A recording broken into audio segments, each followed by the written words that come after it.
Happy Wednesday எல்லாத்துக்கும். School லீவுங்கிறதுனால ஒரு advantage, காலையில் நிதானமாக கூட சாப்பாடு செய்யலாம் அப்படிங்கிற மைண்ட் செட்டு எங்கள் வீட்டில் செட்டே ஆகாது. ஸ்கூலோ லீவோ பசங்க 7:30 R max to maths 8 o'clock காலையில் குளிச்சுட்டு வந்துடுவாங்க. குளிச்சுட்டு வந்தோன்னே அஃப்கோர்ஸ் பசிக்கும் இல்லையா, நான் பாலும் கொடுக்க மாட்டேன் பசங்களுக்கு, அதனால டேரக்ட் பிரேக்ஃபாஸ்ட் தான்.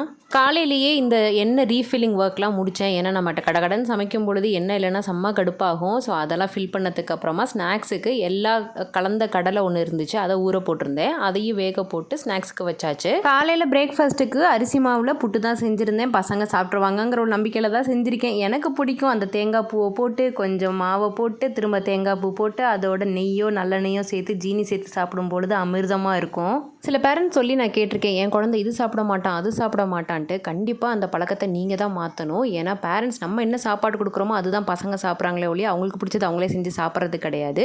ஸோ நீங்களும் உங்கள் வீட்டில் என்ன சமைக்கிறீங்களோ அதே சாப்பாடு அவங்களுக்கும் கொடுத்து பழக்குங்க, ஆரோக்கியமாக வாழலாம்.